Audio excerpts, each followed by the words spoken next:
লায়াস্তাখলিফান্নাহুম feel আরদি কামা ইস্তাখলাফাল্লাযীনা মিন ক্বাবলিহিম। আসসালামু আলাইকুম ওয়া রাহমাতুল্লাহি ওয়া বারাকাতুহু। জি সম্মানিত দিনী বোন, আপনি জানতেছিলেন যে মহিলারা সালাতুল জুমআহ পড়বে কিনা। সালাতুল জুমআহ সম্পর্কে একটা সূরা আল্লাহ তাআলা অবতীর্ণ করেছেন। এই জুমার গুরুত্ব সম্পর্কে আল্লাহ তাবারক ওয়া তাআলা সূরা জুমার 9 নম্বর এবং 10 নম্বর আয়াতের মধ্যে বলেন, আউযু বিল্লাহি মিনাশ শাইতানির রাজীম, ইয়া আইয়ুহাল্লাযীনা আমানু ইযা নুদিয়া লিস-সালাতি মিন ইয়াউমিল জুমআতি ফাসআউ ইলা যিকরিল্লাহি ওয়া যারুল বাই' যালিকুম খায়রুল লাকুম ইন কুনতুম তা'লামুন। হে ঈমানদাররা, যখন জুমার সালাতের জন্য আযান দেওয়া হয়, জুমার দিন তোমরা আল্লাহর জিকির দিকে অগ্রসর হও। ওয়া যারুল বাই'a, আর বেচা কিনা বন্ধ করো। যালিকুম খায়রুল লাকুম, এটা তোমাদের জন্য অনেক উত্তম। ইন কুনতুম তা'লামুন, যদি তোমরা জ্ঞানী হও। আল্লাহ তাবারক ওয়া তাআলা ঈমানদারদেরকে নির্দেশ দেন, জুমার দিন যখন আযান দেওয়া হয়, এখানে আযান থেকে উদ্দেশ্য হচ্ছে যখন সূর্য ঠিক বরাবর থেকে পশ্চিম আকাশে ঢলে পড়ে, এর সাথে সাথে বেচা কিনা যে সমস্ত কাজগুলো হালাল ছিল সবগুলো হারাম হয়ে যাবে, যাতে করে জুমার জন্য একেবারে প্রস্তুতি তখন থেকে নিতে পারে।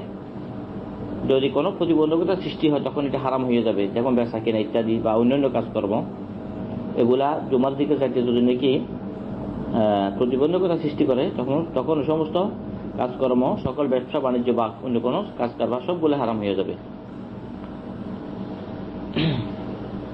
আর ফাইজা কুদিয়াতি সালাতু ফান্তাশিরু ফিল আরদ, যখন সালাত শেষ হয়ে যাবে তখন তোমরা জমিনে বেরিয়ে পড়ো। ওয়াবতাগু মিন ফাদলিল্লাহ, তখন আল্লাহ তাবারক ওয়া তাআলার ফজল, রিজিক বা কাজকর্ম এটা তোমরা অন্বেষণ করো, তালাশ করো। ওয়াজকুরুল্লাহ কাসীরা লাআল্লাকুম তুফলিহুন, আর তোমরা আল্লাহ তাবারক ওয়া তাআলার স্মরণ অধিক পরিমাণে করো যাতে করে তোমরা সফলতা অর্জন করতে পারো। সূরা জুমা 10 নম্বর আয়াত।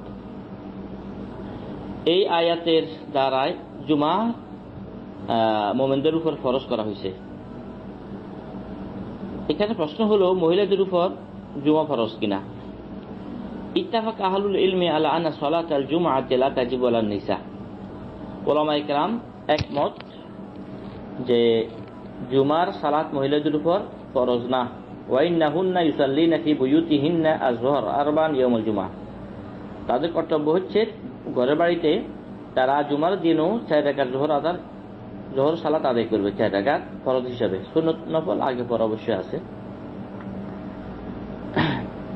ইবনুল মুনজির রাহিমাহুল্লাহ আল ইজমা নামক কিতাবের মধ্যে উল্লেখ করেন, ওয়াজমাউ আলা আন্না লা জুমআতা আলান নিসা, মহিলাদের উপর জুমা ফরজ না।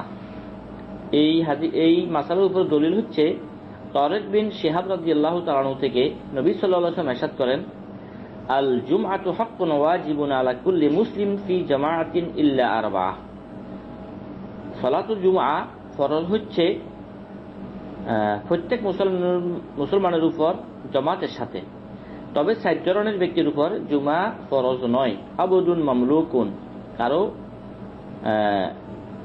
মালিকানা গোলাম, তার উপর জুমা ফরজ না। আও ইমরাতুন, অথবা মহিলাদের উপর ফরজ না। আও সাবিয়ুন, অথবা নাবালিগ, তাদের উপর ফরজ না। আও মারিদুন, বা অসুস্থ, তাদের উপর জুমা ফরজ না। একেবারে পরিষ্কার করে বলা, মহিলাদের উপর জুমা ফরজ না। হাদিসটি আবু দাউদের 1067 নম্বর হাদিস। ইমাম নববী রাহমাতুল্লাহ আলাইহি আল মাজমু এর 74 নম্বর খণ্ডের 483 নম্বর পৃষ্ঠাতে উল্লেখ করেন, ইসনাদুহু সহিহুন আলা শারতিশ শাইখাইন, বুখারী মুসলিমের শর্ত অনুযায়ী হাদিসটি সহিহ। ইবনে রাজব ফাথুল বারির মধ্যে, ওয়াকালা ইবনে রাজব ফি ফাথুল বারি, ফাথুল বারির মধ্যে উল্লেখ করেন 5 নম্বর খণ্ডের 327 নম্বর পৃষ্ঠাতে। ইবনে রাজব এখানে উল্লেখ করে বলেন, ইসনাদুহু সহিহুন, এই হাদিস সনদটি সহিহ। ফাথুল বারি কিন্তু যে গুরুত্বপূর্ণ একটা যে বুখারীর ব্যাখ্যা গ্রন্থ, এখানে ফাথুল বারির মধ্যে ইবনে রাজমের মত নিয়ে আসা হয় যে হাদিসটি সহিহ। ওয়াকালা ইবনু কাসির ফি ইরশাদুল ফাকিহ, ইবনে কাসির রহমাতুল্লাহ আলাইহি ইরশাদুল ফাকিহ নামক প্রথম খণ্ডের এরশাদুল ফকির নামক গ্রন্থের মধ্যে প্রথম খণ্ডের 190 নম্বর পৃষ্ঠাতে উল্লেখ করেন ইসনাদুহু জাইয়িদুন, এই হাদিসের সনদ হচ্ছে মজবুত। সাহাহাউল আলবানী ফি সহিহ আল জামি, এবং নাসিরুদ্দিন আলবানী রাহমাতুল্লাহ আলাইহি হাদিসটিকে সহিহ হিসেবে উল্লেখ করেছেন সহিহ আল জামির মধ্যে।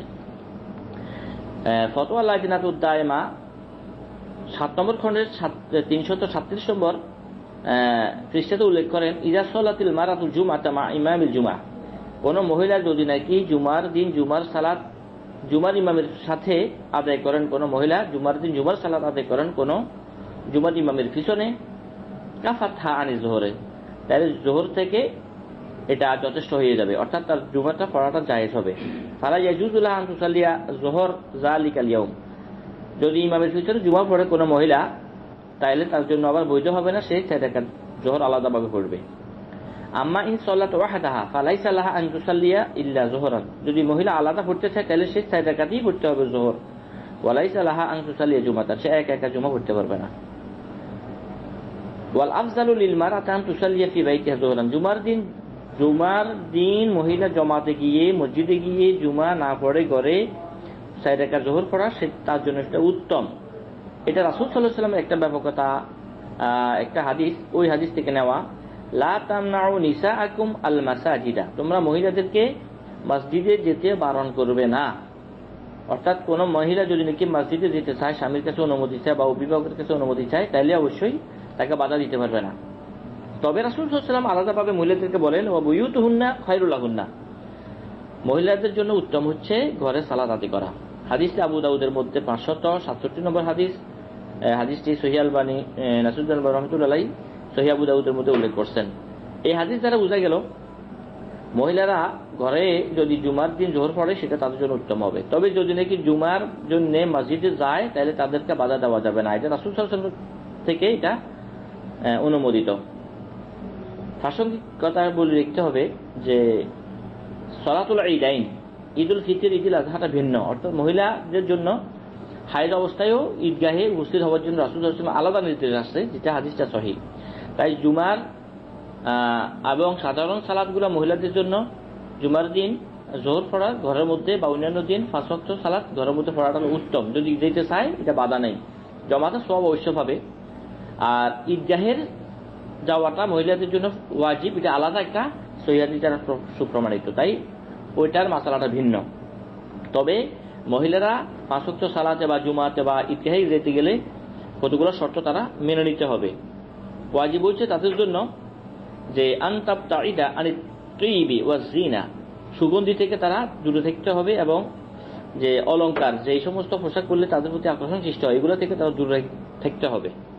ওয়া আল্লাহ তাজাহামার রিজালা ফি তুরুকাত, রাস্তাঘাটের মধ্যে মহিলা পুরুষ একাকার হয়ে যাবে না, খুব পর্দার সাথে এবং নিরবিচ্ছিন্নভাবে আলাদাভাবে যেতে হবে। এই শর্তের সাপেক্ষে যদি যায় এটা জায়েজ হবে, তবে উত্তম হচ্ছে ঈদের সালাত ছাড়া অন্যান্য সালাতগুলো তাদের জন্য ঘরে পড়া। আশা করি বিষয়টা বুঝতে পারছেন। বাকি আল্লাহ আলাইকুম ওয়া রাহমাতুল্লাহি ওয়া বারাকাতুহু।